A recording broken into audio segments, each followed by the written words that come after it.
नमस्कार विद्यार्थियों, एक बार पुनः आप सभी का बहुत बहुत स्वागत, बहुत बहुत अभिनंदन। हम वैदिक साहित्य की बात कर रहे थे, तो वैदिक साहित्य में हमने ऋग संहिता, चारों संहिताओं में सबसे पहले लिया ऋग संहिता को, ऋग्वेद संहिता को, जिसमें हमने सारा कुछ देख लिया था कि ऋग शब्द का अर्थ क्या है। ऋग्वेद संहिता जो है उसका मंडल क्रम और अष्टक क्रम से विभाजन देख लिया था। ऋग्वेद की शाखाएं, जो 5 शाखाएं थी, शाकल, वाष्कल, आश्वलायन, शाखायन और मांडुकायन, उनके विषय में बात की थी। फिर वैदिक मंत्रों के संरक्षण के उपाय यानी विकृति पाठ और प्रकृति पाठ के विषय में बात की थी, और ऋग्वेद के जो भाष्यकार हैं उनके विषय में बात कर ली थी। अब दूसरी जो हमारी संहिता आती है वैदिक संहिताओं में, नंबर 2, वो है यजुर्वेद संहिता। यजुर्वेद संहिता की जब हम बात करेंगे तो एक चीज आप समझ लीजिए कि प्रत्येक वेद की जो प्रवृत्ति किस प्रकार की है वो आपको पता होना चाहिए। जैसे कि हमने देखा था कि ऋग संहिता जो है वो मंत्रात्मक है, पद्यात्मक है, ठीक है। तो इसके साथ ही आप याद कीजिए कि यजुर्वेद संहिता की प्रकृति किस प्रकार की है, गद्यात्मक। यजुर्वेद किस प्रकार का वेद है, गद्यात्मक वेद है। दूसरी बात, यजुर्वेद का विषय क्या था, स्तुति था, मतलब स्तुति की जानी है मंत्रों के द्वारा किसकी, देवों की। लेकिन जो यजुर्वेद है उसकी प्रवृत्ति जो है वो यज्ञ है, मतलब यज्ञ से संबंधित सारी बातें आपको कहाँ मिलेंगी, यजुर्वेद में मिलेंगी। मतलब यज्ञ की क्या सामग्री होगी, यज्ञ कैसे किया जाना है, किस तरह की यज्ञशाला होगी, किस तरह के किस किस ऋत्विक को, मतलब कौन कौन से ऋत्विक होंगे, कैसे यज्ञ किया जाएगा, किस प्रकार की यज्ञशाला का आकार किस प्रकार का होगा, और कितनी दान दक्षिणा, जितने भी कर्म कांड होंगे यज्ञ से संबंधित, वो सारे के सारे किस वेद में है, सिर्फ और सिर्फ यजुर्वेद में है। तो सबसे पहला प्रश्न आपसे यही पूछा जाता है कि यज्ञ परक वेद कौन सा है, यज्ञ से संबंधित वेद कौन सा है, तो आपका उत्तर होगा यजुर्वेद। संपूर्ण वैदिक साहित्य में एक तो यजुर्वेद और एक ब्राह्मण ग्रंथ, इन दोनों में यज्ञ से संबंधित सामग्री है। तो ये चीज क्लियर हो जानी चाहिए यहाँ से। एक अगली बात ये आती है कि यजुर्वेद किस प्रकार का वेद है। देखो, जो ऋग्वेद है वो मंत्रात्मक वेद है, पद्यात्मक वेद है, और स्तुति उसका विषय है। इसके साथ ही जो यजुर्वेद है उसका पाठ किया जाता है, ठीक है। लेकिन ऋग्वेद है उसका पाठ किया जाता है, उसके मंत्रों का पाठ किया जाता है। लेकिन यजुर्वेद में क्या है, गद्य है, तो उसका पाठ नहीं किया जाता। ना ही सामवेद का पाठ किया जाता है, सामवेद को गाया जाता है। इसके साथ ही एक चीज और आती है कि यजुर्वेद है वो कर्म कांड वाला वेद है। बाकी जो दूसरे वेद होंगे वो ज्ञान कांड के अंतर्गत आएंगे, कि मतलब उसमें जो हस्त के द्वारा किए जाने वाले क्रियाकलाप होंगे वो सिर्फ और सिर्फ यजुर्वेद में होंगे। क्यों होंगे, कि यजुर्वेद यज्ञ पर के वेद है, और यज्ञ से संबंधित सामग्री और उसका उपयोग कौन से वेद में आएगा, यजुर्वेद में आएगा। तो यजुर्वेद कर्म कांड विषयक वेद है। तो प्रश्न पूछा जाएगा आपसे कि कर्म कांड विषयक वेद कौन सा है, कि क्रियाकलाप किस वेद में बताए गए हैं, कि यज्ञ की विधि किस वेद में बताई गई है, तो यजुर्वेद में बताई गई है। तो यहाँ से हम देखेंगे कि जो यजुर्वेद है उसमें मूल शब्द क्या है, यज धातु और उसी प्रत्यय है। यज धातु के साथ उसी प्रत्यय लगने से यज शब्द बनना है, और इस यज का अर्थ क्या है, कि यज्ञ के साधन मात्र। यज शब्द का अर्थ है यज्ञ के साधन मात्र। फिर आप देखेंगे कि जो यजुर्वेद जो है ना, उसमें किस शब्द से बना है, यजु शब्द से बना है।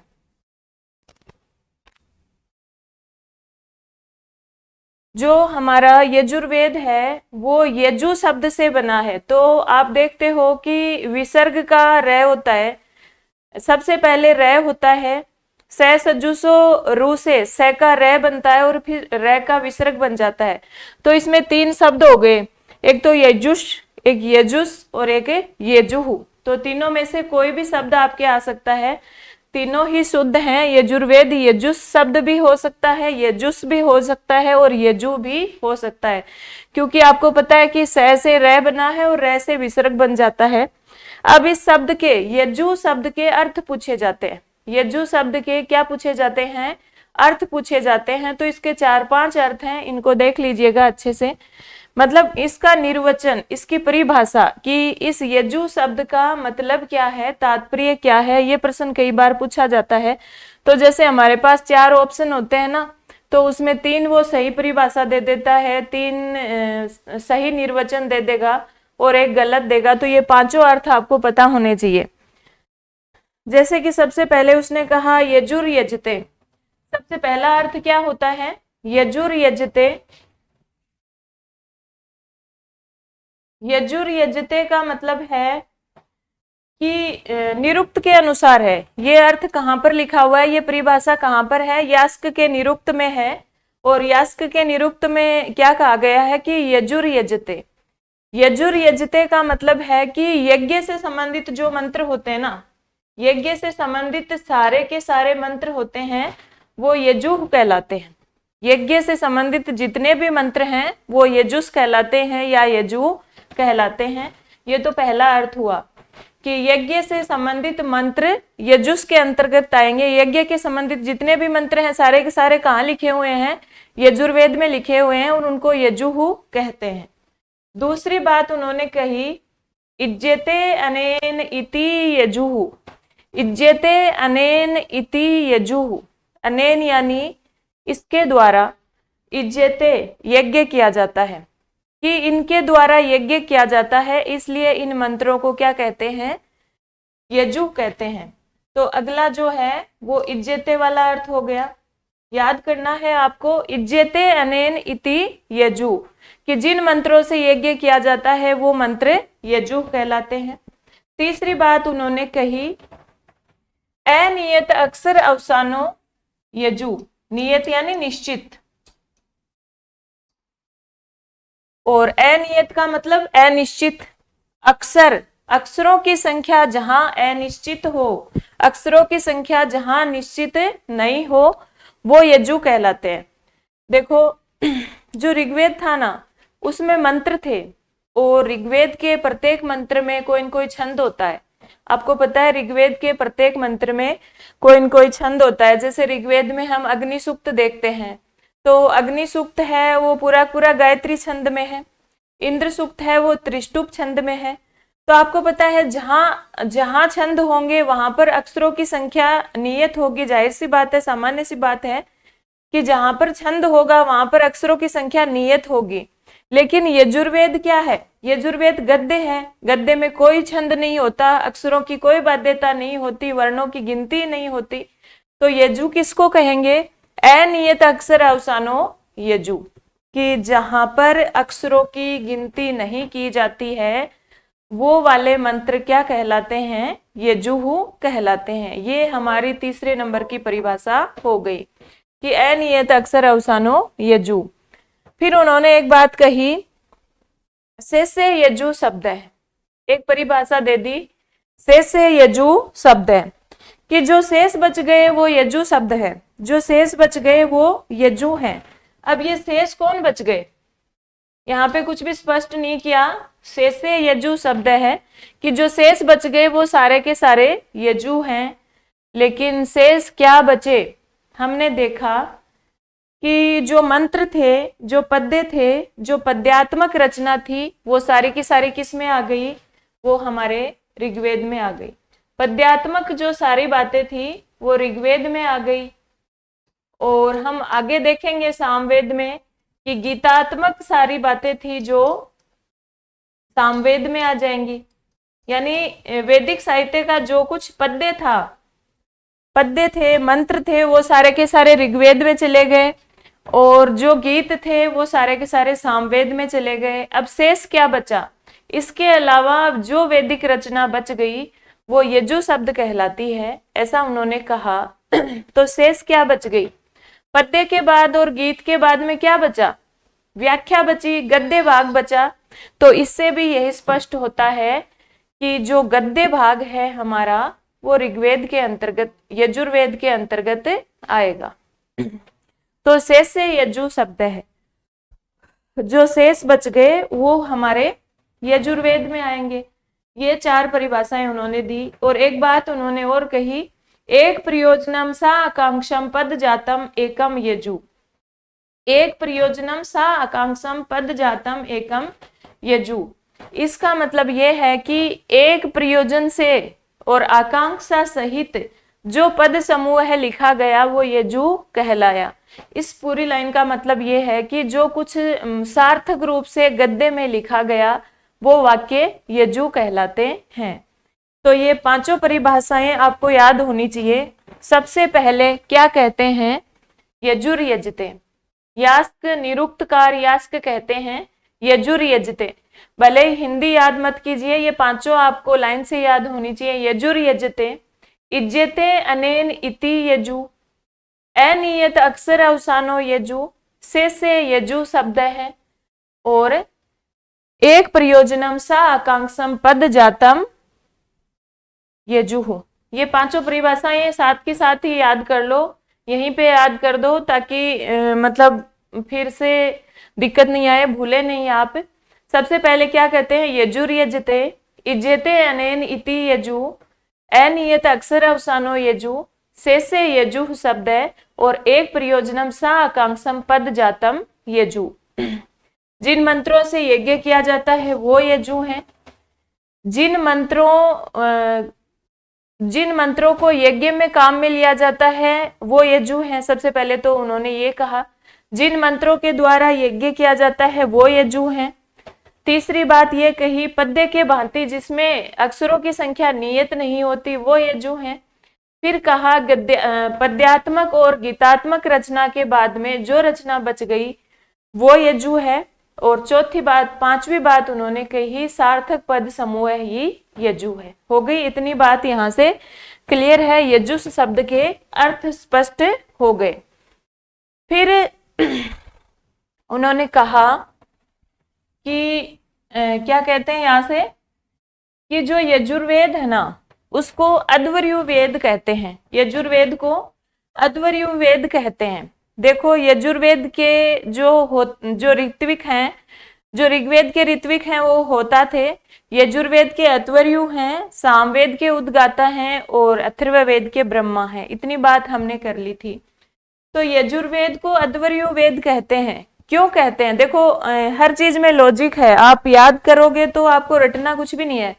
अध्वर शब्द का अगर आपको पता हो तो अध्वर संस्कृत का शब्द है और अध्वर शब्द का अर्थ क्या होता है, यज्ञ होता है। और यज्ञ किस वेद में होता है, यजुर्वेद में होता है, अच्छी तरह से पता है। तो यजुर्वेद अध्वर्यु वेद हो गया और यजुर्वेद के जो ऋत्विक थे वो अध्वर्यु हो गए, सामान्य सी बात है। तो यजुर्वेद में यज्ञ में अध्वर्यु ही तो प्रतिनिधि है और अध्वर्यु है वो ही नेता है। मतलब मुख्य रूप से यज्ञ करने वाले, यजुर्वेद से संबंधित मंत्रों का उच्चारण करने वाले और यज्ञ करने वाले कौन हैं, यजुर्वेद के अध्वर्यु ही हैं। अब एक सायण ने परिभाषा दी है, ये है ना कई बार परीक्षा में आ जाती है, ये पूछ लेता है वो, अध्वरम युनक्ति और अध्वरस्य नेता, ये किसके लिए आया है, अध्वरस्य नेता कै, अध्वरम युनक्ति कै है, ऐसा पूछ लेता है। ये आया हुआ है प्रश्न कि अध्वरम युनक्ति कै है और अध्वरस्य नेता कै है। तो क्या कहा है सायण ने, सर्व वेद भाष्यकार जो सायण है उन्होंने तैत्तिरीय संहिता के भाष्य में लिखा है। सबसे पहले उन्होंने तैत्तिरीय संहिता का भाष्य लिखा है।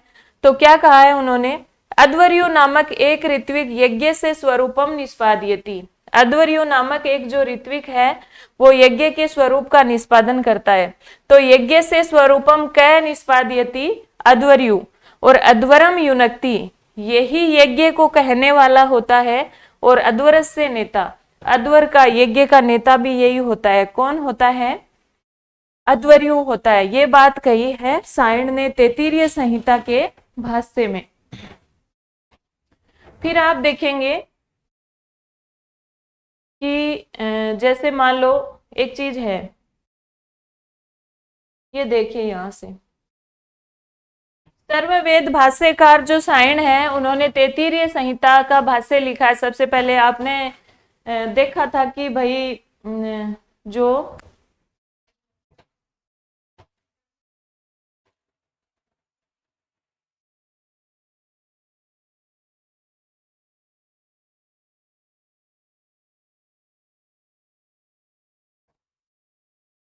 चलो इसको ही देखो पहले।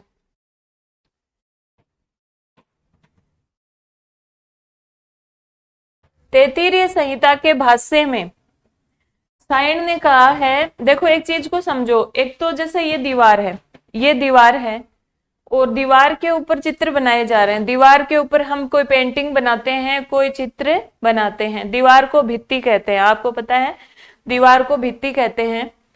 तो एक प्रश्न पूछा जाता है कि कौन सा वेद भित्ति स्थानीय है, यानी दीवार स्थानीय है। देखो एक चीज को समझो कि दीवार महत्वपूर्ण होती है कि उसके ऊपर बनाया गया चित्र है या पेंटिंग है, वो महत्वपूर्ण होता है। जो आधार है वो तो दीवार ही है, भित्ति ही है। मुख्य तो कौन हुआ, दीवार ही हुआ, भित्ति ही हुआ। तो उसी तरह से बात बताई है सायण ने कि भित्ति स्थानीयो यजुर्वेद है, चित्र स्थानीयो इतरो, तस्मात् कर्मसु यजुर्वेदस्य एव प्रधानम। भित्ति स्थानीयो यजुर्वेद है कि यजुर्वेद भित्ति स्थानीय है, दीवार के जैसे है। यजुर्वेद, आपसे प्रश्न पूछा जाएगा कै वेद है भित्ति स्थानीय, और ये भी पूछ सकता है ये बात किसने कही है और कहाँ कही है।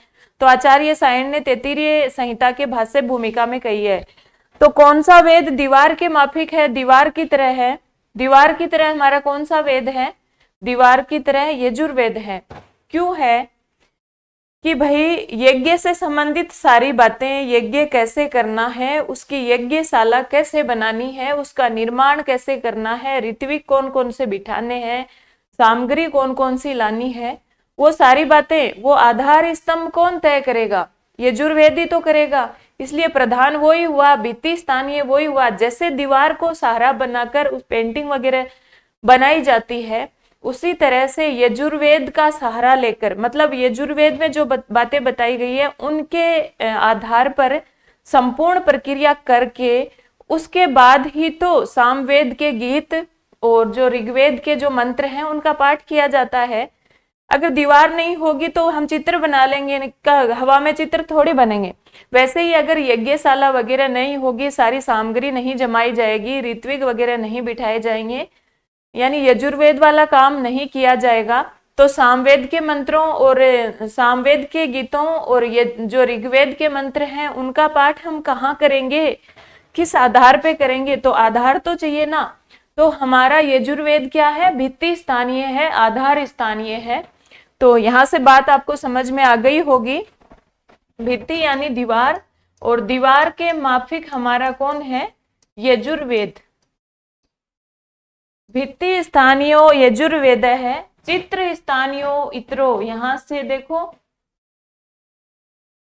चित्र स्थानव प्लस इतरो, मतलब औ के स्थान पर आव हुआ है, अयदि संधि है यहाँ पर, चित्र स्थानव इतरो।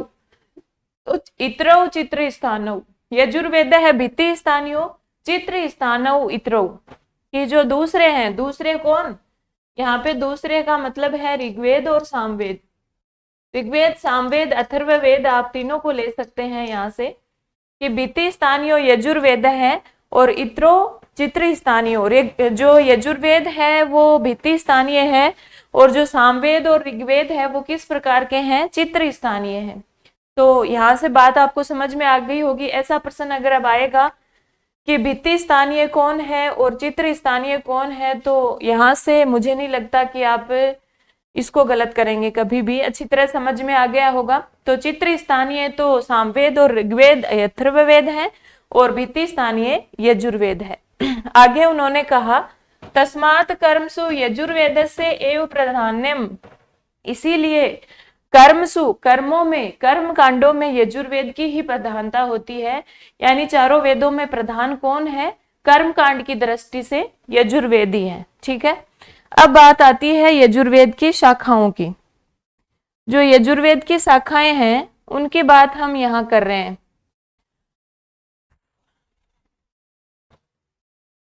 देखो यजुर्वेद जो है, हमने पहले ऋग्वेद की बात करी थी, तो ऋग्वेद को दो भागों में मंडल क्रम और अष्टक क्रम की दृष्टि से बांटा गया था, लेकिन वो वाली स्थिति यहाँ नहीं है।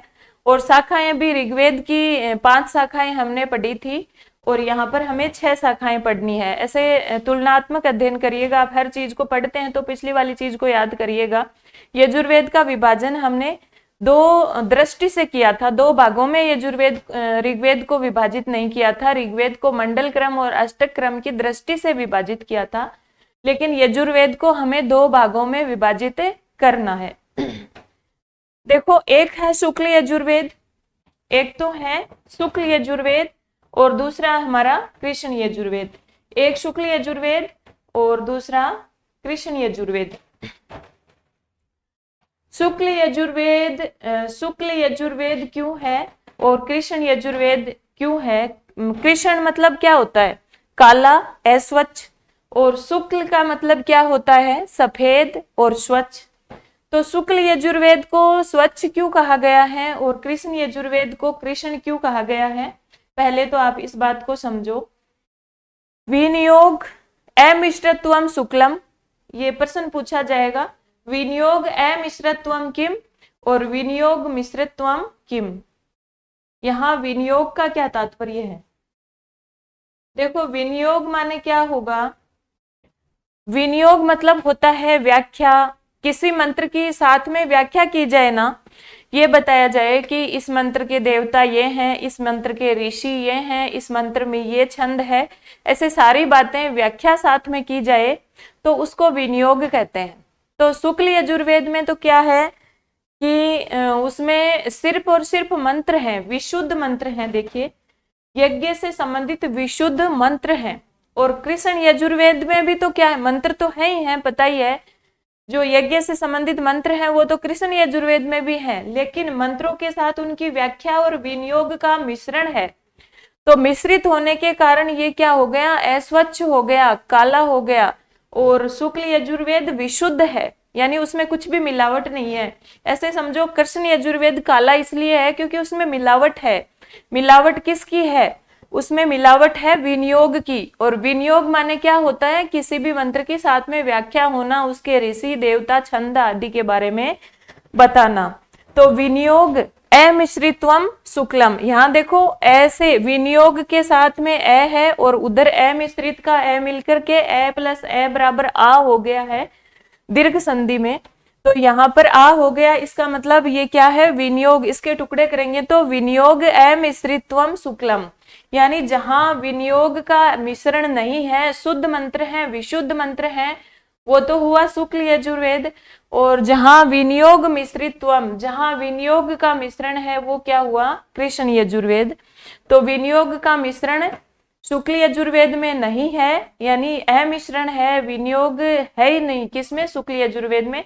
यज्ञ से संबंधित विशुद्ध मंत्र है, सिर्फ शुद्ध स्वच्छ, तो वो शुक्ल यजुर्वेद है। विनियोग का मिश्रण कृष्ण यजुर्वेद में है। ठीक है, अब देखो, ये जो दोनों शाखाएं हैं ना, दो संप्रदाय हैं इसमें।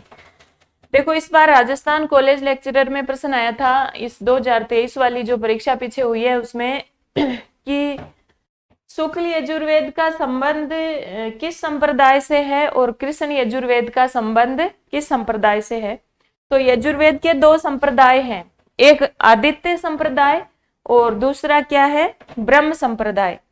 तो आदित्य संप्रदाय का संबंध आता है किससे? शुक्ल यजुर्वेद से। और ब्रह्म संप्रदाय का संबंध आता है कृष्ण यजुर्वेद से। इसको कैसे याद करेंगे? आदित्य माने क्या होता है? आदित्य मतलब सूर्य होता है, और सूर्य का मतलब सफेद। सूर्य किस तरह का प्रकाश देता है? सफेद। तो जो सफेद है वो तो क्या हो गया? शुक्ल। तो सूर्य से संबंधित, आदित्य से संबंधित जो यजुर्वेद है वो तो शुक्ल हो गया, और दूसरा ब्रह्म से संबंधित है वो क्या हो गया? कृष्ण यजुर्वेद। तो दो संप्रदाय हैं, आदित्य और ब्रह्म संप्रदाय।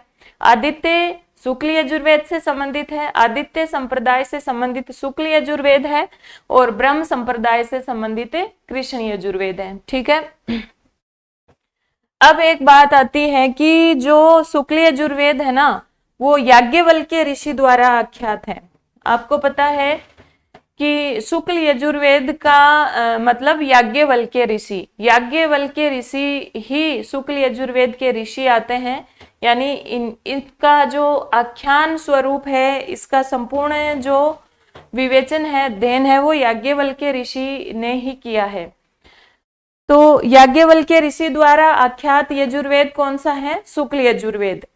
अब देखो, जो शुक्ल यजुर्वेद है ना, वो आदित्य संप्रदाय से संबंधित तो है ही, इसके अपर नाम है माध्यन्दिन संहिता और वाजसनेयी संहिता। तो वाजसनेयी संहिता तो इसको इसलिए कहते हैं शुक्ल यजुर्वेद को, ये आगे इसकी शाखाएं भी है। शुक्ल यजुर्वेद को वाजसनेयी संहिता तो इसलिए कहते हैं कि जो याज्ञवल्क्य ऋषि है, उनके पिता का नाम वाजसनी था। याज्ञवल्क्य ऋषि के पिता का नाम क्या था? वाजसनी था। और वाजसनी के पुत्र होने के कारण ये वाजसनेय कहलाए। याज्ञवल्क्य ऋषि वाजसनी के पुत्र होने के कारण वाजसनेय कहलाए, और वाजसनेय द्वारा दृष्ट शाखा होने के कारण ये वाजसनेयी संहिता कहलाई। पहली बात तो क्लियर है। शुक्ल यजुर्वेद को वाजसनेयी संहिता क्यों कहते हैं? क्योंकि याज्ञवल्क्य जो ऋषि हैं, उनके पिता का नाम वाजसनेय था, और ये वाजसनी के पुत्र होने के कारण वाजसनेय कहलाए, और इनकी संहिता वाजसनेयी संहिता कहलाई। दूसरी बात, इसको माध्यन्दिन संहिता भी कहते हैं। क्या कहते हैं? माध्यन्दिन संहिता भी कहते हैं। देखो, एक किंवदंती, एक घटना के बारे में चर्चा आती है कि जो आपको पता है यजुर्वेद के प्रमुख ऋषि कौन थे, प्रमुख आचार्य कौन थे? वैशंपायन थे। हमने देखा, पीवीजेएस पढ़ा था हमने कि ऋग्वेद के प्रमुख आचार्य पैल हैं, यजुर्वेद के वैशंपायन हैं, सामवेद के जैमिनी हैं, और अथर्ववेद के सुमंतु हैं। तो हमने देखा था कि सामवेद जो यजुर्वेद है, उसके प्रमुख आचार्य आते हैं वैशंपायन, और वैशंपायन ने जो शुक्ल यजुर्वेद है, वैशंपायन ने शुक्ल यजुर्वेद और कृष्ण यजुर्वेद, इनकी जो शिक्षा है, मतलब पहले ये कृष्ण और शुक्ल यजुर्वेद में बटा नहीं था। पहले उन्होंने अपना सारा ज्ञान इन्हें प्रदान किया था, याज्ञवल्क्य ऋषि को प्रदान किया था। याज्ञवल्क्य ऋषि उनके शिष्य थे। किसके? वैशंपायन के। वेदव्यास जी ने तो सारी की सारी शिक्षा 4 भागों में बांटकर 4 जनों को दे दी थी, पैल, वैशंपायन, जैमिनी और सुमंतु। तो जो यजुर्वेद है वो किसके हिस्से में आया था? वैशंपायन के हिस्से में आया था, और वैशंपायन ऋषि ने अपने शिष्य याज्ञवल्क्य को ये विद्या पढ़ाई थी। तो एक बार क्या हुआ, किसी कारणवश जो याज्ञवल्क्य ऋषि हैं, उनसे उनके गुरु वैशंपायन रुष्ट हो जाते हैं। तो वैशंपायन जी क्या कहते हैं, वो जमाना अलग था, आपको पता है। आजकल तो ऐसा नहीं होता, गुरु शिष्य गुरु से लड़ पड़ते हैं, मरने मारने पे उतारू हो जाते हैं। लेकिन उस समय शिष्य गुरुजी की बात माना करते थे। तो वैशंपायन ने याज्ञवल्क्य को कहा कि बच्चे, तुम मेरी विद्या मुझे लौटा दो, कि मैं तुमसे प्रसन्न नहीं हूं, तुम मुझे मेरी विद्या लौटा दो। अब याज्ञवल्क्य को अपने गुरु की बात माननी थी, तो उन्होंने सारी विद्या की उल्टी कर दी, मतलब सारी विद्या उलट दी, वापस अपने गुरु को प्रदान कर दी। तो क्या हुआ कि जो ही वो उस विद्या को उलट रहे थे, वापस उस ज्ञान को गुरु की ओर भेज रहे थे, तो क्या हुआ, जो वैशंपायन है, उनके कुछ और शिष्य थे, उन्होंने तीतर बन करके उस विद्या को ग्रहण कर लिया। तो वो विद्या क्या है, अस्वच्छ हो गई, मतलब वो किसी ने प्राप्त करी और वापस उल्टी कर दी, तो वो अस्वच्छ हो गई, और अस्वच्छ होने के कारण वो कृष्ण यजुर्वेद में चली गई, और उसके जो उन्होंने जो ग्रहण की वो तीतर बने थे, इसलिए कृष्ण यजुर्वेद की प्रमुख शाखा तैत्तिरीय संहिता कहलाई। कृष्ण यजुर्वेद की प्रमुख शाखा कौन सी है? तैत्तिरीय संहिता है। तो इस तरह से वो तैत्तिरीय संहिता बनी। फिर याज्ञवल्क्य ने क्या किया कि सूर्य की उपासना करी, यानी अपनी विद्या तो गुरु को लौटा दी और सूर्य की उपासना करी। तो मध्याह्न के सूर्य ने उन्हें विद्या प्रदान की। तो उन्होंने जो सूर्य से विद्या प्राप्त की, तो वो आदित्य संप्रदाय में आई। और दूसरी बात, आदित्य संप्रदाय में आई, दूसरी बात, वो विद्या किस प्रकार की? शुक्ल थी, स्वच्छ थी, तो वो शुक्ल यजुर्वेद में आई। और तीसरी बात, मध्याह्न के सूर्य से ग्रहण की, इसलिए वो माध्यन्दिन संहिता कहलाई। तो शुक्ल यजुर्वेद की प्रमुख शाखा माध्यन्दिन संहिता कहलाती है, और कृष्ण यजुर्वेद की प्रमुख शाखा तैत्तिरीय संहिता कहलाती है। इस तरह से ये घटनाक्रम है। ठीक है, तो ये याज्ञवल्क्य ऋषि द्वारा आख्यात है। यहाँ से ये बात हो गई। यजुर्वेद के दो भाग हैं, एक शुक्ल यजुर्वेद, एक कृष्ण यजुर्वेद। शुक्ल यजुर्वेद है वो शुक्ल यजुर्वेद जो है वो आदित्य संप्रदाय से संबंधित आता है, और जो कृष्ण यजुर्वेद है वो ब्रह्म संप्रदाय से संबंधित है। शुक्ल यजुर्वेद में विनियोग का मिश्रण नहीं है और कृष्ण यजुर्वेद में विनियोग का मिश्रण है, और शुक्ल यजुर्वेद जो है याज्ञवल्क्य ऋषि द्वारा आख्यात है। इतनी सी बात यहां से आपको याद करनी है। अब देखो यजुर्वेद की शाखाएं। हमने देखा था कि महर्षि पतंजलि ने अपने जो महाभाष्य के प्रथम आहनिक में लिखा है, क्या लिखा, कितनी कितनी शाखाएं बताई है, सभी जो चारों वेद हैं उनकी उन्होंने कहा है। सहस्र वर्मा साम वेद है, एक शतम अध्वर्यु शाखा, और अपने एक विस्तृता बहावृच्यम और नवदा अथर्वणों। तो उन्होंने कहा कि सामवेद की हजारों शाखाएं हैं और जो यजुर्वेद है उसकी एक शतम। कोई कोई विद्वान इस एक शतम से 100 मानते हैं और कोई कोई एक शतम का अर्थ 101 मानते हैं। तो उन्होंने कहा एक शतम अध्वर्यु शाखा कि जो यजुर्वेद है, जो अध्वर्यु वेद है, ये भी याद रखना पतंजलि महाभाष्य में यजुर्वेद के लिए क्या शब्द प्रयुक्त हुआ है, अध्वर्यु। तो उन्होंने कहा कि जो अध्वर्यु वेद है, जो यजुर्वेद है, उसकी 100 शाखाएं हमें प्राप्त होती हैं। इसी प्रकार कूर्म पुराण में भी 100 शाखाएं ही लिखी गई हैं, और शौनककृत चारणव्यूह जो ग्रंथ है उसमें 86 शाखाएं 86 शाखाएं बताई हैं। और शौनककृत चरणव्यूह है उसमें ऋग्वेद की 5 शाखाएं बताई थी। हमने देखा था ऋग्वेद की कितनी शाखाएं बताई थी, 5 शाखाएं बताई थी। और यही शौनककृत जो चरणव्यूह है वो यजुर्वेद की 86 शाखाएं बताता है। तो ऐसे याद करेंगे चीजों को। और पतंजलि महाभाष्य में ऋग्वेद की कितनी शाखाएं बताई है, 21, और यहाँ पर बताई हैं एक शतम यानी 100 शाखाएं। फिर सांप्रति उपलब्ध वर्तमान में कितनी शाखाएं उपलब्ध हैं, वर्तमान में सिर्फ 6 शाखाएं उपलब्ध हैं, जिसमें से 2 तो हैं हमारे शुक्ल यजुर्वेद की, माध्यन्दिन या वासनी संहिता, और दूसरी काणव संहिता। और 4 संहिताएं, 4 शाखाएं किसकी हैं, कृष्ण यजुर्वेद की, तैत्तिरीय, मैत्रायणी, कठ या काठक और कपिष्टल शाखा। इस तरह से 4 शाखाएं यजुर्वेद की हैं। फिर देखिए यहाँ से महत्वपूर्ण बात, ये सारी बातें वैसे हम पढ़ चुके हैं, एक बार वापस रिवीजन कर लो, क्योंकि 1% नेट आदि परीक्षा या फर्स्ट ग्रेड जो भी हो 1% आ ही जाता है, यहाँ से बहुत इंपॉर्टेंट है, तो याद तो हमें करनी है। सबसे पहली बात आती है ऋत्विक की। तो हमने देखा था कि चारों वेदों के 4 ऋत्विक हैं, जिनको हमने याद कर लिया था कि कौन कौन से हैं। ऋग्वेद के होता, यजुर्वेद के अध्वर्यु, सामवेद के उद्गाता और अथर्ववेद के ब्रह्मा। कि जो ऋग्वेद है वो सबसे पुराना है, और होता यानी हवन करने के लिए मंत्रों का जो गान करता है, ऋग्वेद से संबंधित मंत्रों का गान करता है, वो होता है। और जो यजुर्वेद के ऋत्विक हैं वो अध्वर्यु हैं। तो ये तो सामान्य सी बात है कि ऋग्वेद में यज्ञ है, और यज्ञ का संस्कृत शब्द अध्वर है। तो अध्वर शब्द से अध्वर्यु बन गया, तो ऋग्वेद का ऋत्विक कौन हो गया, अध्वर्यु। दूसरी बात उपवेद की हमने करी, तो चारों वेदों के उपवेद कौन है, हमने देखा ऋग्वेद सबसे पुराना है, तो आयुर्वेद सबसे पुराना है। ऋग्वेद का जो उपवेद है वो आयुर्वेद। यहाँ ही चीजों को याद करो, वापस सब चीजों को बहुत ज्यादा रिवीजन करने की आवश्यकता आपको नहीं है, जितना याद हो जाए उतना बेहतर है। तो जो ऋग्वेद है उसका जो उपवेद है, उपवेद का मतलब जो उस वेद से संबंधित जो सामग्री बच गई वो उस उपवेद में आ जाएगी।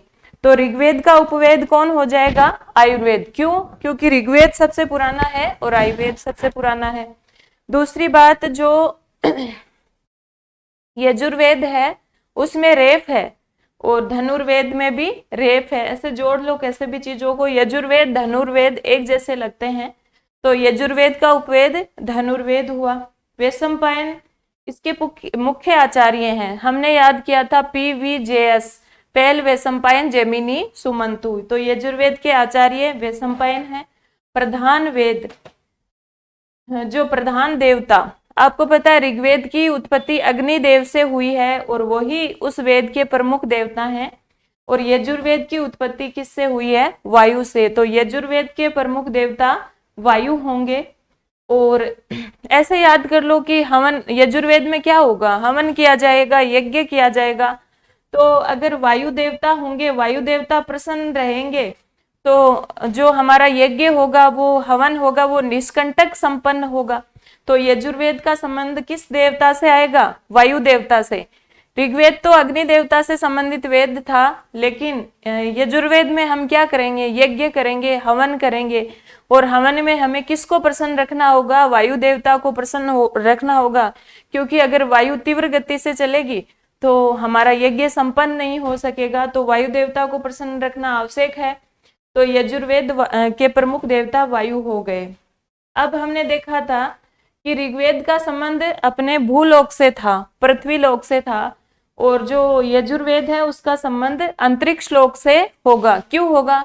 यजुर्वेद में यज्ञ किया जाएगा और यज्ञ की जो आहुति देंगे वो देवताओं के लिए देंगे, और जो आहुति दी जाएगी जिस देवता को प्रसन्न करने के लिए, वो ऐसा मान लो कि सीधे के सीधे अंतरिक्ष में जाएगी। ऐसे चीजों को जोड़ के याद कर लो। तो यजुर्वेद का संबंध अंतरिक्ष लोक से है। यजुर्वेद की उत्पत्ति अंतरिक्ष लोक से हुई है, और फिर सामवेद की उत्पत्ति द्युलोक से हो जाएगी। फिर कहते हैं कि यजुर्वेद का प्रधान तत्व है, हमने देखा था पहले वाक आता है, फिर मन आता है, फिर प्राण आता है। तो इनको क्रम से याद कर लो, वाक, मन और प्राण। ऋग्वेद का प्रमुख तत्व वाक हुआ, यजुर्वेद का मन हुआ, और सामवेद का प्राण हो जाएगा। तो ऐसे इनको क्रम से याद करना है। फिर प्रतिपाद्य विषय, तो प्रतिपाद्य विषय में तो कोई दिक्कत ही नहीं है। ऋग्वेद का प्रतिपाद्य विषय स्तुति था, स्तुति क्रम किया जाता है उसमें। और यजुर्वेद का यज्ञ है, ये तो हमें स्पष्ट हो ही गया है। फिर पदपाठकार की बात आती है। जो मंत्र हैं उनको अलग अलग टुकड़ों में बांटकर उनको पढ़ना या उनका पाठ करना क्या कहलाता है? पदपाठ कहलाता है। और सभी वेदों के अलग अलग पदपाठकार हैं। तो हमने देखा था कि जो आचार्य शाकल्य हैं वो ऋग्वेद के पदपाठकार हैं, और आचार्य शाकल्य ही ऋग्वेद के प्रथम शाखा प्रवर्तक भी कहलाते हैं। यही शाकल्य शुक्ल यजुर्वेद के भी पदपाठकार हैं। शुक्ल यजुर्वेद के भी पदपाठकार कौन है? शाकल्य। और फिर कृष्ण यजुर्वेद के पदपाठकार आ जाएंगे आत्रेय। फिर एक चीज और है विषय। तो 3 विषय हैं, तीनों को क्रम से हमने याद किया, ज्ञान, कर्म और उपासना। ऋग्वेद में ऐसे मान लो कि सारी की सारी ज्ञान की बातें हैं, सारा का सारा ज्ञान किस में है? ऋग्वेद में है। कर्म कांड की बात ही नहीं है, मंत्रों का पाठ किया जाता है तो ज्ञान की प्राप्ति। तो ज्ञान का संबंध किससे है? ऋग्वेद से। यजुर्वेद में हम यज्ञ करेंगे तो कर्म करेंगे, कर्मकांड करेंगे, तो यजुर्वेद का विषय कर्म हो गया। और सामवेद का उपासना, हम गीत गाकर उसमें देवताओं की उपासना करते हैं तो उसका विषय कर्म हो गया, उपासना हो गया। इस तरह से ज्ञान, कर्म और उपासना क्रम से याद करना है। वाक, मन और प्राण, ज्ञान, कर्म और उपासना।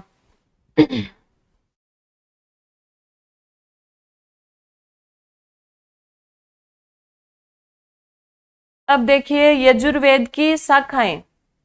देखो पहले तो हम इतना ही याद करते थे कि जो यजुर्वेद है उसकी 6 शाखाएं प्राप्त होती है, सामवेद की 5 शाखाएं, जो हमारा ऋग्वेद है उसकी 5 शाखाएं प्राप्त होती हैं, अथर्ववेद की 9 शाखाएं प्राप्त होती हैं, सामवेद की 3 शाखाएं प्राप्त होती हैं। और उनके ज्यादा हुआ तो उनके नाम याद कर लिए, लेकिन चूंकि अब ऐसा नहीं है, पेपर जिस तरह के आ रहे हैं आप देख रहे हैं, तो देखिए सारा कुछ ही हमें याद करना पड़ेगा। कम से कम चीजों को देखना तो पड़ेगा, भले याद नहीं करें लेकिन इनको देखना तो पड़ेगा कि क्या है। तो यहां से देखिए हम सबको याद है कि शुक्ल यजुर्वेद की हमें 2 शाखाएं प्राप्त होती हैं और कृष्ण यजुर्वेद की 4 शाखाएं प्राप्त होती हैं।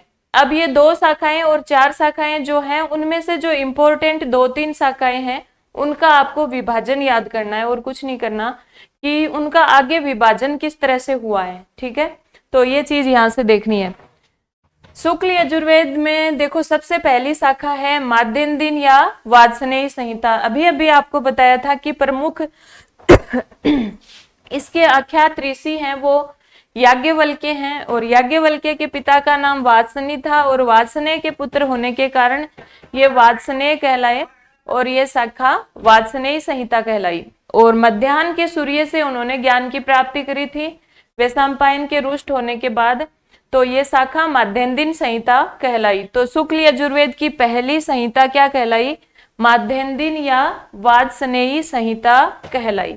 अब इसका विभाजन किस तरह से आप याद करेंगे? जो वाजस्नेयी संहिता है उसमें देखो कितने तो अध्याय हैं, कितने अनुवाक हैं और कितने मंत्र हैं। अनुवाक नहीं भी याद करो तो अध्याय और मंत्र आपको याद रहने चाहिए। बहुत बार प्रश्न आ जाता है नेट में, तो बहुत बार आया हुआ है कि शुक्ल यजुर्वेद में कितने अध्याय हैं। शुक्ल यजुर्वेद जो है माध्यन्दिन संहिता से ही लिया जाता है। वैसे काणव संहिता में भी 40 ही अध्याय हैं, दोनों में 40 अध्याय हैं। तो माध्यन्दिन संहिता और काणव संहिता दोनों के अनुसार शुक्ल यजुर्वेद में अध्याय कितने हुए? 40 अध्याय हो गए। अनुवाक कितने हैं? 303, और मंत्र कितने हैं? 1975। ये चीज आपको अच्छे से याद करनी है। 40 अध्याय, 303 अनुवाक और 1975 मंत्र। टोटल मंत्र कितने हुए? 1975। अब देखो, जैसे मान लो हमने देखा था कि हम ऋग्वेद में मंत्र पढ़ते हैं।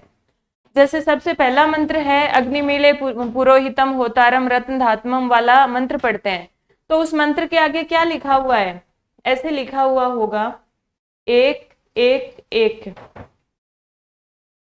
इसका मतलब क्या हुआ कि ये विभाजन को दर्शाता है।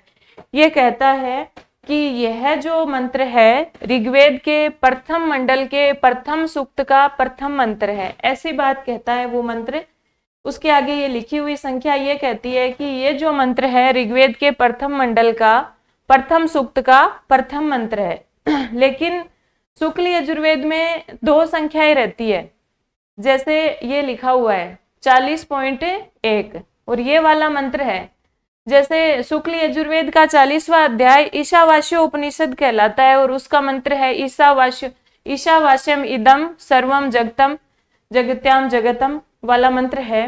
तो उसको हम लेते हैं, तो उसके आगे लिखा हुआ होगा 40.1। तो इस संख्या से आप क्या समझते हैं कि यह जो मंत्र है वो शुक्ल यजुर्वेद के 40वें अध्याय का प्रथम मंत्र है।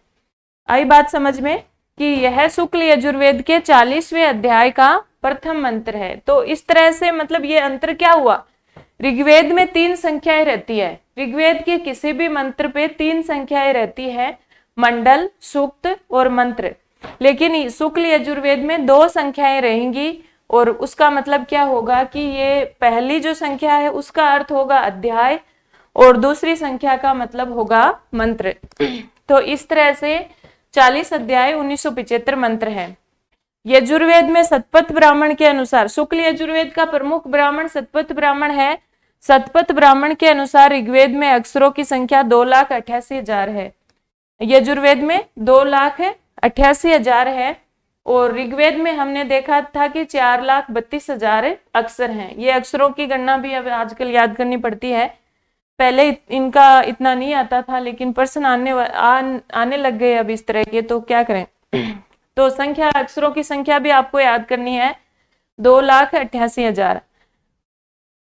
फिर हम आते हैं काणव संहिता। शुक्ल यजुर्वेद की दूसरी शाखा क्या है? काणव संहिता। तो इसमें कुछ नहीं, सीधा सीधा आपको याद करना पड़ेगा कि 40 अध्याय, 328 अनुवाक और 2086 मंत्र हैं।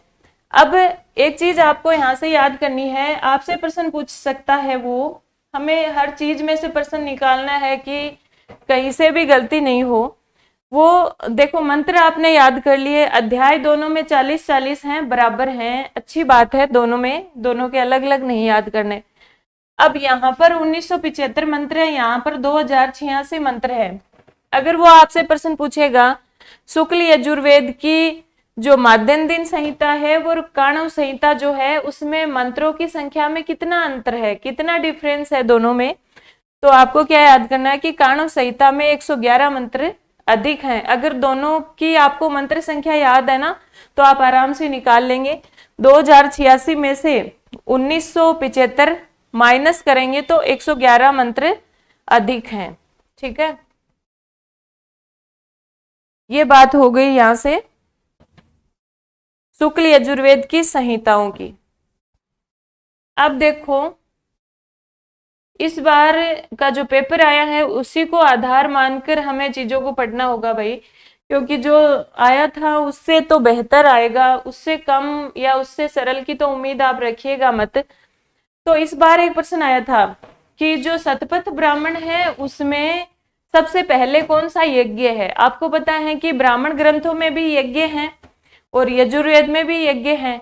तो जब जाहिर सी बात है जब उसने पूछ लिया कि हम, आप सोचोगे कि भाई इतनी गहराई से चीजों को क्यों पढ़ना, इतनी माइनर सी चीजें क्यों पढ़नी है, लेकिन अब देखो उसने ब्राह्मण ग्रंथ डाल रखे हमारे सिलेबस में और ब्राह्मण ग्रंथ में से प्रश्न पूछ लिया कि इतने सारे ब्राह्मण ग्रंथ हैं उनके नाम याद कर लिए हमने कि भाई किस वेद से संबंधित कौन सा ब्राह्मण है, हमने तो इतना ही याद किया। लेकिन उसने क्या किया कि शतपथ ब्राह्मण जो है उसकी विषय वस्तु पूछ ली कि उसमें जो प्रथम जो यज्ञ है वो कौन सा किया जाता है। अब यज्ञ हमने याद ही नहीं किए तो अब हमें याद करने पड़ेंगे ना। तो जो शुक्ल यजुर्वेद है और कृष्ण यजुर्वेद है उसमें भी यज्ञ ही है। तो यज्ञ है तो कौन कौन से यज्ञ हैं, तो सारे याद नहीं करने। देखो शुक्ल यजुर्वेद में 40 अध्याय हैं, चाहे माध्यन्दिन संहिता हो चाहे काणव संहिता हो, दोनों की विषय वस्तु लगभग एक जैसी है, दोनों की विषय वस्तु लगभग एक जैसी है और ज्यादा इंपॉर्टेंट माध्यन्दिन संहिता है। अब 40 के 40 अध्याय आपको याद नहीं करने हैं, इनमें से कुछ महत्वपूर्ण अध्यायों की विषय वस्तु आपको देखनी पड़ेगी। तो देखो सबसे पहले शुक्ल यजुर्वेद में देखो है क्या, वैसे कर्म कांड है और उनके पाठ्य मंत्र हैं। सबको पता है यजुर्वेद कर्म कांड का वेद है और कर्म कांड है और उनके पाठ्य मंत्र ही यहाँ पर हैं। तो 40 1 से लेकर 40 तक अध्यायों की विषय वस्तु बस आपको देखनी है, बहुत ज्यादा रटना तो इनको नहीं है क्योंकि संभव ही नहीं है, लेकिन कुछ एक जो महत्वपूर्ण है। जैसे शुक्ल यजुर्वेद का अध्याय नंबर 1 और 2, सबसे पहले अध्याय नंबर 1 और 2 में क्या है ये आपको जरूर याद करना है। अध्याय नंबर 1 और 2 में दर्श और पौर्णमास यज्ञ का वर्णन है। अब देखो दर्श यज्ञ क्या होता है और पौर्णमास यज्ञ क्या होता है। दर्श यज्ञ होता है अमावस्या के बाद जो प्रतिपदा आती है ना, आप जानते हो प्रतिपदा क्या होती है। देखो एक तो हमारा होता है कृष्ण पक्ष और एक शुक्ल पक्ष। तो जो अमावस्या एक बार में आती है अमावस्या, एक के बाद में आती है पूर्णिमा। तो जो अमावस्या के बाद में ये 2 बार 15-15 दिन के चक्र में होता है कृष्ण और शुक्ल पक्ष, जिसको अनेरक और चारणक बोलते हैं ना अपन अपनी भाषा में। तो हम कहते हैं ना आज एकम है, एकम है, फिर दूज है, फिर तीज है, ऐसे। तो जो वो एकम होती है ना अमावस्या के बाद में आने वाली एकम, उसको हम प्रतिपदा कहते हैं और उस प्रतिपदा को जो यज्ञ किया जाता है उसको दर्श यज्ञ कहा जाता है। तो शुक्ल यजुर्वेद के प्रथम अध्याय में वो दर्श यज्ञ का वर्णन है। दूसरा है पौर्णमास याग। तो पूर्णिमा जो आती है, पूर्णिमा के दिन जो याग किया जाता है, जो यज्ञ किया जाता है, उसका वर्णन अध्याय नंबर 2 में है। ये आपको याद कर लेना है। अध्याय नंबर 3 में देखो कौन कौन से अध्याय आपको देखने हैं वो थोड़ा सा। अध्याय नंबर 3 में एक तो अग्निहोत्र यज्ञ। देखो जो राजस्थान कॉलेज लेक्चरर परीक्षा है उसमें दर्श पौर्णमास यज्ञ, जो अग्निहोत्र यज्ञ, अग्निष्टोम यज्ञ, ये सारे मतलब विशेषकर ये यज्ञ का नाम देकर और ये यज्ञ के संबंधित सारी बातें पढ़नी है, टॉपिक डाल रखे हैं ये। ठीक है, तो इतना तो हमें फर्स्ट ग्रेड के लेवल पे भी पता होना चाहिए कि किस अध्याय में कौन सा यज्ञ है। तो अग्निहोत्र और चातुर्मास्य इष्टि, अध्याय नंबर 3 में अग्निहोत्र और चातुर्मास्य इष्टि का वर्णन है। अग्निहोत्र भी एक याग है और चातुर्मास्य इष्टि क्या होती है, जो 4-4 महीने के क्रम में हमारा वर्ष बंटा हुआ ना, जिसको चौमासा बोलते हैं, वो 4 महीने पूर्ण होने पर जो यज्ञ किया जाता है उसे चातुर्मास्य इष्टि कहा जाता है। तो अध्याय 1 और 2 में 10 पूर्णमास यज्ञ, 3 में क्या है, अग्निहोत्र और चातुर्मास्य इष्टि। अध्याय 4 से लेकर 8 तक, this is very very important, Agnishtoma और सोमयाग। अग्निष्टोम और सोमयाग है वो सबसे महत्वपूर्ण है।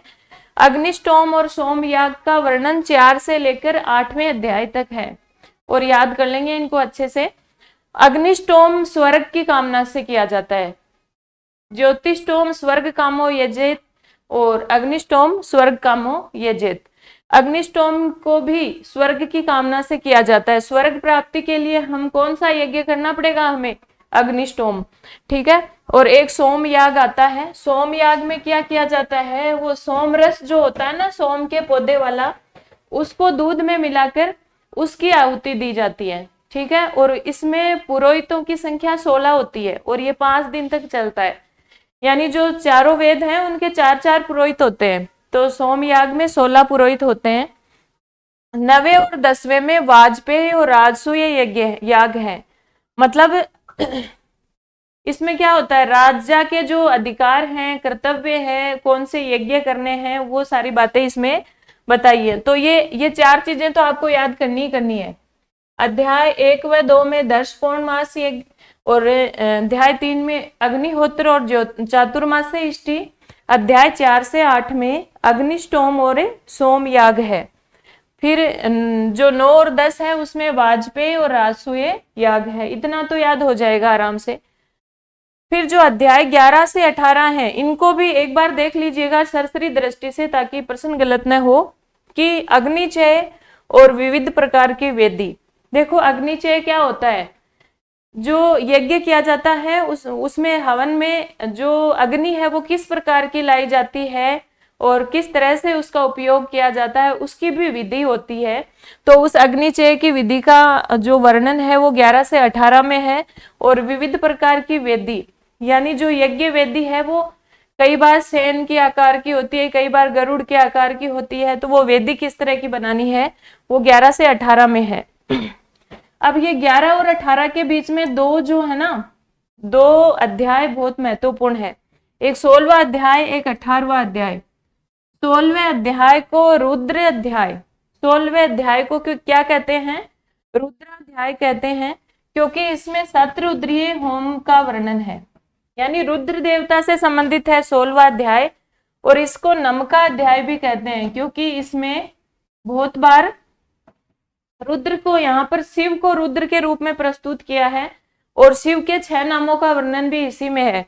और इसे नमका अध्याय कहते हैं क्योंकि इसमें बार बार नमः नमः शब्द का प्रयोग किया जाता है।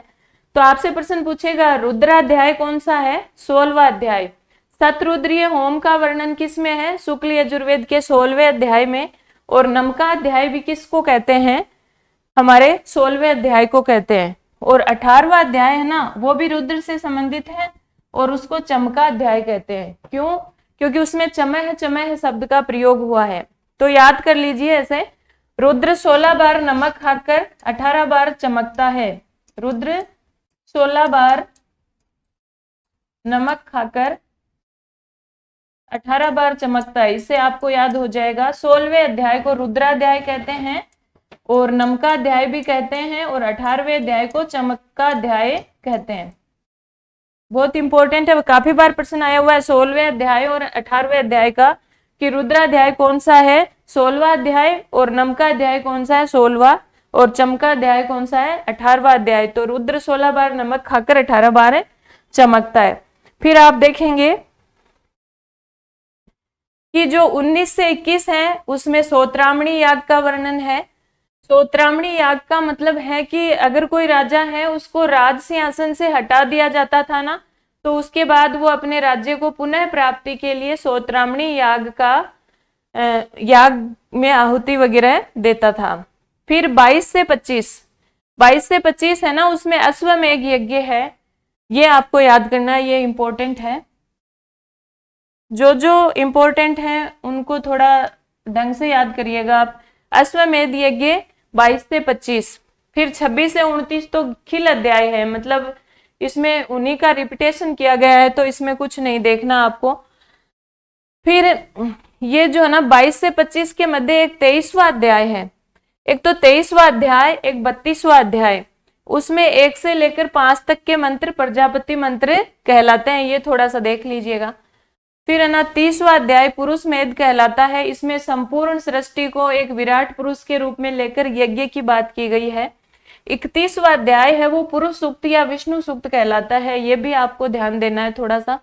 32वां अध्याय विराट पुरुष है। 33वां में सर्वमेध सूक्त है। और 34वां अध्याय बहुत इंपॉर्टेंट है, शिव संकल्प सूक्त। शुक्ल यजुर्वेद का 34वां अध्याय शिव संकल्प सूक्त कहलाता है। और वो आया था ना, इसका जो मंत्र आता है, तत् में मन शिव संकल्पस्तु, मेरा मन शुभ संकल्पों वाला हो। तो इसमें जो 6 मंत्र हैं वो शिव संकल्प उपनिषद कहलाते हैं। 35वां पितृमेध है। 36 से 38 तक परवर्गीय यज्ञ है। और 39 में प्रायश्चित अध्याय है, अंत्येष्टि है। और 40वां अध्याय है वो ईशावास्य उपनिषद कहलाता है। ये तो सबको पता है, जो 40वां अध्याय है शुक्ल यजुर्वेद का, जो ईशावास्य उपनिषद कहलाता है, इसे उपनिषदों में प्रथम स्थान प्राप्त है। तो मैंने इस पे लिख तो सारे दिए हैं आपको, लेकिन देखो आपको अच्छे से किस किस को याद करना है, एक बार पुनः देख लीजिए। देखो शुक्ल यजुर्वेद की माध्यन्दिन संहिता के अनुसार जो प्रथम अध्याय है ना, उसमें दर्श और पौर्णमास याग का वर्णन है, प्रथम और दूसरे में। तीसरे में अग्निहोत्र और चातुर्मासी इष्टि का वर्णन है। और चौथे से 8वें में अग्निष्टोम और सोमयाग का वर्णन है। 9वें से 10वें में वाजपेयी और राजसूय यज्ञ का वर्णन है। एक तो ये चीज याद करनी है। दूसरी चीज आपको ये याद करनी है कि जो 16वां अध्याय है उसको हम रुद्राध्याय कहेंगे, 18वें अध्याय को चमका अध्याय कहेंगे, और 16वें अध्याय को नमका अध्याय भी कहेंगे। रुद्र 16 बार नमक खाकर 18 बार चमकता है, ठीक है। फिर हमें ये याद करना है 22 से 25 तक अश्वमेघ यज्ञ का वर्णन है, ठीक है। फिर 31वां अध्याय याद करना है, पुरुष सूक्त या विष्णु सूक्त कहलाता है, यानी पुरुष या विष्णु देवता के बारे में वर्णन है। फिर 33वां अध्याय जिसको सर्वमेध सूक्त कहेंगे, और 34वां और 40वां अध्याय, 34वां शिव संकल्प सूक्त है और 40वां ईशावास्यो उपनिषद है, ठीक है। ये हो गई हमारी 40 अध्यायों की विषय वस्तु। फिर देखो भाष्य, आजकल भाष्य भी पूछने लग गया। वो शुक्ल यजुर्वेद की जो हमने पहले तो कल देखा था कि ऋग्वेद के कौन कौन से भाष्य हैं, तो हमने देखा था कि सायण तो है ही है, सबसे अंत में आते हैं सायण, तो सर्ववेद भाष्यकार हैं। फिर हिंदी और संस्कृत भाष्य लिखा है दयानंद ने। फिर हमने वेंकट माधव, स्कंद स्वामी, माधव भट्ट और नारायण उद्गीत और वो सारे आत्मानंद, अभिनंद सभी याद किए थे ऋग्वेद के ऊपर भाष्य लिखने वाले। अब शुक्ल यजुर्वेद की माध्यन्दिन संहिता है, उस पर 2 भाष्यकार है, एक उवट और महिद्र। 2 ही भाष्यकार हैं, उवट और महिद्र। और महिद्र ने वेददीप भाष्य लिखा है, महिद्र के भाष्य का नाम भी लिखा है वेददीप। और दयानंद ने तो हिंदी संस्कृत भाष्य सब पर ही लिखा है। फिर जो काणव संहिता है, काणव संहिता के भाष्यकार हैं, देखो याद रखना, जो सायण है ना, उन्होंने माध्यन्दिन संहिता पर भाष्य नहीं लिखा है। सायण जो सर्ववेद भाष्यकार कहलाते हैं, उन्होंने माध्यन्दिन संहिता पर भाष्य नहीं लिखा है, बल्कि किस पर भाष्य लिखा है, काणव संहिता पर भाष्य लिखा है। याद रखना, जो कृष्ण यजुर्वेद है उसकी तो तैत्तिरीय संहिता पर भाष्य लिखा है, और जो शुक्ल यजुर्वेद है उसकी काणव संहिता पर भाष्य लिखा है। माध्यन्दिन संहिता का भाष्य उन्होंने नहीं लिखा है। फिर से कह रही हूं, गलत नहीं करना है, माध्यन्दिन संहिता पर सायण का भाष्य नहीं है, सिर्फ काणव संहिता पर है। तो सायण ने सिर्फ काणव संहिता पर भाष्य लिखा है और उसका नाम है माधवीय वेदार्थ प्रकाश। इसके अलावा एक हलायुध ने लिखा है ब्राह्मण सरस्वत। जो हलायुध है उन्होंने काणव संहिता पर भाष्य लिखा है ब्राह्मण सरस्वत। और अनंताचार्य और आनंद बोध ये तो सामान्य है, कुछ विशेष बात नहीं है। उवट और महिद्र को याद रखना, उवट और महिद्र बहुत इंपॉर्टेंट है कि उवट और महिद्र का भाष्य किस संहिता पर है, तो माध्यन्दिन संहिता पर है, और महिद्र का वेददीप भाष्य है ही है। चलिए, ये हमारी शुक्ल यजुर्वेद की पूरी रामायण गाथा हो गई, जिसमें हमने क्या देखा, वापस रिवाइज करेंगे इंपॉर्टेंट बातों को। शुक्ल यजुर्वेद जो है उसमें विनियोग का मिश्रण नहीं है, पहली बात तो। उसके जो आख्यात ऋषि हैं वो याज्ञवल्क्य हैं, ठीक है। शुक्ल यजुर्वेद जो है किसके द्वारा आख्यात है, याज्ञवल्क्य के द्वारा आख्यात है। इसको माध्यन्दिन संहिता भी कहते हैं, इसको वाजसनेयी संहिता भी कहते हैं। दूसरी बात जो आई वो शुक्ल यजुर्वेद की ये आई कि उसकी दो शाखाएं, एक माध्यन्दिन संहिता और एक काणव संहिता। दोनों में 40-40 अध्याय हैं और दोनों के अंदर जो मंत्र हैं, अध्याय अनुवाक और मंत्रों में विभाजन है।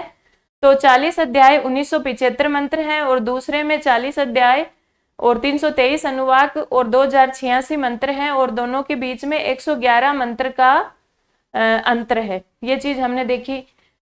फिर हमने जो माध्यन्दिन संहिता है उसकी विषय वस्तु देख ली, जिसमें जो अलग अलग अध्याय हैं, कौन कौन से अध्याय में किस याग का वर्णन है। अब हमारा आ गया कृष्ण यजुर्वेद। कृष्ण यजुर्वेद जो है इसमें सबसे पहली बात तो ये कृष्ण है, काला है, अस्वच्छ है। क्यों है? क्योंकि इसमें मंत्रों के साथ में विनियोग है। एक लाइन आपको याद रखनी है यहाँ से, विनियोग मिश्रित्वम कृष्णम विनियोग अमिश्रित्वम शुक्लम। ठीक है, यहाँ से सारी बात क्लियर हो जाएगी कि मंत्रों के साथ अगर व्याख्या और विनियोग दिया जाए तो कौन सा वेद होगा, कृष्ण यजुर्वेद होगा। ठीक है, कृष्ण यजुर्वेद की सांप्रति उपलब्ध शाखाएं कितनी है? ये हमारी 4 शाखाएं हैं। 4 शाखाएं उपलब्ध हैं कृष्ण यजुर्वेद की, तैत्तिरीय, मैत्रायणी, काठक और कपिस्टल। तैत्तिरीय, मैत्रायणी, काठक और कपिस्टल, इनके नाम याद करना ही उपयुक्त है। मतलब ज्यादा इंपॉर्टेंट शुक्ल यजुर्वेद है। ज्यादातर प्रश्न देखो शुक्ल यजुर्वेद में से पूछे गए हैं आज तक और पूछे भी जाते हैं। कृष्ण यजुर्वेद में से अगर वो कुछ पूछता है आपको तो सिर्फ तैत्तिरीय संहिता में से ही पूछेगा। आज तक का तो यही है, बाकी देखो अब कुछ भी पूछ सकता है, कुछ कहा नहीं जा सकता। तो तैत्तिरीय, मैत्रायणी, काठक और कपिस्टल। काठक शाखा को कट शाखा भी कहा जाता है और कपिस्टल शाखा को कपिस्टल कट शाखा कहा जाता है। कपिस्टल कट शाखा, तो चारों के नाम याद कर लीजिएगा, तैत्तिरीय, मैत्रायणी, काठक और कपिस्टल। और यही इनके ब्राह्मण आएंगे फिर, तैत्तिरीय ब्राह्मण, मैत्रायणी ब्राह्मण। जो तैत्तिरीय संहिता है उसको याद कर लीजिएगा, इसमें ज्यादा फिर दूसरों के तो नाम याद करना ही काफी है। जो तैत्तिरीय संहिता है वो कृष्ण यजुर्वेद की सबसे प्रमुख संहिता है। और एक बात तैत्तिरीय संहिता के बारे में बताती हूँ, सबसे इंपॉर्टेंट। देखो सभी वेदों की जितनी भी संहिताएं हैं ना, जितनी भी शाखाएं हैं, उनमें से कोई भी संहिता सर्वांग पूर्ण नहीं है। सर्वांग पूर्ण का मतलब कोई भी ऐसी संहिता नहीं है जिसके ब्राह्मण, आरण्यक, उपनिषद, स्रोत सूत्र, ग्रह्य सूत्र सब कुछ प्राप्त होता हो। किसी का कुछ नहीं मिल रहा, किसी का कुछ नहीं मिल रहा। लेकिन तैत्तिरीय संहिता इस तरह की संहिता है जिसका सब कुछ, जिसके ब्राह्मण, आरण्यक, उपनिषद, कल्प सूत्र, ग्रह्य सूत्र, स्रोत सूत्र, शिक्षा ग्रंथ सब कुछ प्राप्त होता है। तो आपसे प्रश्न पूछेगा कि सभी वैदिक संहिताओं में सर्वांग पूर्ण संहिता कौन सी है? तो तैत्तिरीय संहिता है। ठीक है, तो सबसे प्रमुख संहिता है और इसका विभाजन इस प्रकार से है। इसको 7 कांड, 44 प्रपाठक, 631 अनुवाक और 2198 मंत्रों में बांटा गया है। और इसके ऊपर 4 संख्याएं लिखी आएंगी। इसके मंत्र 4 भागों में बटे हैं, कांड, प्रपाठक, अनुवाक और खंड। ठीक है, ये जो ना यहाँ तक का विभाजन पूछा जाता है। इसमें आज तक जो प्रश्न पत्र हुए हैं उनमें मैंने देखा 7 कांड, 44 प्रपाठक और 631 अनुवाकों में बटी है तैत्तिरीय संहिता और सर्वांग पूर्ण संहिता है। और ऐसी संहिता जिसका सब कुछ प्राप्त होता है और गद्य पद्य का मिश्रण है ही। आपको पता ही है कृष्ण यजुर्वेद में मंत्र हैं और फिर उनकी व्याख्या की गई है, तो गद्य पद्य का मिश्रण होएगा। और इसमें देखो इसका वर्ण विषय देखो मैंने लिख दिया है। इतना याद करना तो संभव नहीं है, पर फिर भी आप कहो कि हमें बताया नहीं गया।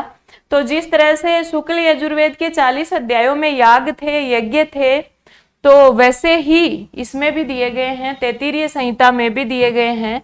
तो थोड़ा बहुत मोटा मोटी देख लीजिएगा, बाकी याद वहीं से करना है सारा एक एक। इसके जो 7 कांड हैं ये उनकी विषय वस्तु है। 1 नंबर में दर्श पौर्णमास अग्निष्टोम और राजसूय का वर्णन है, दूसरे में पशु विधान इष्टि है, तीसरे में पवमान ग्रह है, चौथे में अग्नि चयन देव यजन, ये सारे हैं। और 7वां कांड जो है उसमें अश्वमेध और षड्रात्र यज्ञ का वर्णन है। तो ज्यादा महत्वपूर्ण नहीं है ये चीज, यहां से सिर्फ ये देख लेना कि कांड नंबर 1 में दर्श पौर्णमास अग्निष्टोम और राजसूय का वर्णन है तैत्तिरीय संहिता में। दूसरी जो मैत्रायणी संहिता है, देखो तैत्तिरीय संहिता में 7 कांड थे और मैत्रायणी में 4 कांड है।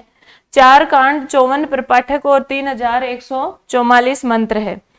तीसरी देखो काठक संहिता या कठ संहिता, इसके बारे में इंपॉर्टेंट बात यह है कि चरकों की शाखा कौन सी है, चरक जाति से संबंधित शाखा कौन सी है, तो कठ शाखा या काठक शाखा है और इसके 5 खंड है। आपसे प्रश्न पूछेगा कृष्ण यजुर्वेद की कौन सी शाखा 5 खंडों में बटी है, तो वो हमारी काठक संहिता या कठ संहिता होगी। और ये 5 खंडों के नाम भी परीक्षा में पूछे जाते हैं, तो इनको देख लेना, क्योंकि वो आपको ऑप्शन देगा 4, उसमें से एक इनमें से अलग मिलेगी कि निम्न में से कठ संहिता से संबंधित कौन सा नहीं है। तो इसके 5 खंड है, इठिमिका, ओरिमिका, मध्यमिका, याजानुवाक्या, अश्वमेध आदि अनुवचन। तो इनके सिर्फ नाम आपको देखने हैं, बाकी इनका कुछ भी डिटेल आपको नहीं पढ़ना है। कठ संहिता की जो 5 खंड है उनको देखना है। और चौथी शाखा जो कपिस्थल कठ शाखा है, आप सिर्फ तैत्तिरीय संहिता का विभाजन वगैरह याद कीजिए, बाकी जो है उनके सिर्फ नाम याद करिएगा और कठ संहिता के जो 5 खंड हैं उनको याद कर लीजिएगा, इतना काफी रहेगा, क्योंकि फिर तो बहुत ज्यादा हो जाएगा। अब देखो कृष्ण यजुर्वेद तैत्तिरीय संहिता के भाष्य, देखो ये भाष्यकारों के नाम है, सिर्फ नाम देख लीजिएगा और कुछ भी याद नहीं करना। कुंडिन, भावस्वामी, गुह, देव, छुर और भट्ट भास्कर, ये 5 भाष्यकार हैं कृष्ण यजुर्वेद का, और जिसमें से भट्ट भास्कर का भाष्य है ज्ञान यज्ञ। भट्ट भास्कर ने ज्ञान यज्ञ नामक भाष्य किस पर लिखा है, कृष्ण यजुर्वेद पर लिखा है। और एक बात ये याद रखिएगा कि सायण ने अपना सबसे पहला भाष्य किस पर लिखा, तो कृष्ण यजुर्वेद की तैत्तिरीय संहिता पर लिखा है सबसे पहले सायण ने। जैसे सायण ने 18 ग्रंथों पर भाष्य लिखे हैं, तो सबसे पहले तैत्तिरीय संहिता पर ही भाष्य लिखा है। ठीक है, तो महत्वपूर्ण भाष्यकार है सायण भी, लेकिन सायण सबसे बाद में आते हैं, 14वीं शताब्दी में आते हैं सायण, उनसे पहले ये सारे भाष्यकार कृष्ण यजुर्वेद के हुए हैं। और सायण ने जो भाष्य लिखा है उसका नाम माधवीय वेदार्थ प्रकाश है। इनके बड़े भाई थे माधव भट्ट, और उनके नाम पर इन्होंने भाष्य लिखा माधवीय वेदार्थ प्रकाश। और यजुर्वेद की जो शिक्षा ग्रंथ है वो आप जानते हैं वासिष्ठी शिक्षा और याज्ञवल्क्य शिक्षा। याज्ञवल्क्य शिक्षा तो बिल्कुल आपको याद रह जाएगा, क्योंकि जो यजुर्वेद है शुक्ल यजुर्वेद, उसके प्रमुख ऋषि ही कौन है, याज्ञवल्क्य। तो याज्ञवल्क्य शिक्षा तो किससे संबंधित होगी, यजुर्वेद का शिक्षा ग्रंथ ही होगा ना। जैसे हमने याद किया था कि ऋग्वेद का शिक्षा ग्रंथ कौन सा है, ऋग्वेद का पाणिनीय शिक्षा है, क्योंकि पाणिनि जी पुराने, ऋग्वेद पुराना। यजुर्वेद के शिक्षा ग्रंथ याज्ञवल्क्य शिक्षा और वासिष्ठी शिक्षा है, और सामवेद की नारदीय शिक्षा है, और अथर्ववेद की मांडुक्य शिक्षा है। ठीक है, और यहाँ से ये देखिए तैत्तिरीय संहिता का जो अंग्रेजी अनुवाद किया वो डॉक्टर कीथ ने किया, और ऋग्वेद का जो इंग्लिश अनुवाद है वो किसने किया, विल्सन ने किया है। कृष्ण यजुर्वेद है वो गद्य और पद्य का मिश्रण है। तो कई बार ये भी पूछ लिया जाता है कि कौन सा ग्रंथ है, वो ब्राह्मण और मंत्र भाग का मिश्रण है। मंत्र भाग तो है ही सभी वेदों में, और ब्राह्मण का मतलब क्या है, गद्य। ब्राह्मण ग्रंथों में पूरा का पूरा गद्य ही तो है, तो ब्राह्मण और मंत्र का मिश्रण कौन सा कहलाएगा, यजुर्वेद कहलाएगा। यजुर्वेद में भी कौन सा, कृष्ण यजुर्वेद कहलाएगा। तो ये बात हुई संपूर्ण हमारे यजुर्वेद की। तो एक संहिता हमने और पूर्ण कर ली है, ऋग्वेद के बाद में यजुर्वेद को भी पूरा पढ़ लिया है, जिसमें हमने देखा मोटा मोटी अगर हम देखते हैं तो यजुर्वेद 2 भागों में बटा है, शुक्ल और कृष्ण, शुक्ल है वो स्वच्छ है, क्यों है? क्योंकि उसमें विनियोग का मिश्रण नहीं है। कृष्ण है वो स्वच्छ नहीं है क्योंकि उसमें विनियोग का मिश्रण है। शुक्ल यजुर्वेद आदित्य संप्रदाय से संबंधित है, क्योंकि आदित्य माने सूर्य होता है और सूर्य सफेद प्रकाश देता है, तो सूर्य से उत्पन्न हुआ शुक्ल यजुर्वेद। और जो कृष्ण यजुर्वेद है वो ब्रह्म संप्रदाय से संबंधित है। फिर उनकी शाखाएं, 2 शाखाएं शुक्ल यजुर्वेद की, 4 शाखाएं हमें कृष्ण यजुर्वेद की याद करनी है। माध्यन्दिन या वासनेय संहिता, काणव संहिता और तैत्तिरीय मैत्रायणी कठ और कपिष्टल शाखा। फिर उनका विभाजन याद करना है, अध्याय याद करने हैं। 34वां अध्याय शिव संकल्प सूक्त है। जो 40वां अध्याय है वो हमारा ईशावास्य उपनिषद है। फिर उनमें मंत्र संख्या याद करनी है, उन मंत्रों के बीच में जो डिफरेंस है वो याद करना है। जो माध्यन्दिन संहिता है उसके 40 ही अध्यायों में जो 4-5 अध्याय इंपॉर्टेंट हैं उनमें आपको उनकी विषय वस्तु भी देखनी है। और तैत्तिरीय मैत्रायणी कठ और कपिष्टल में से सिर्फ आपको तैत्तिरीय संहिता को अच्छे से पढ़ना है, बाकी दूसरों के नाम याद करना है। फिर जब ये पूर्ण हो गई है तो नेक्स्ट जो हमारी जो अगली कक्षा होगी उसमें हम सामवेद का अध्ययन करेंगे। धन्यवाद। जयतु संस्कृतम जयतु भारतम।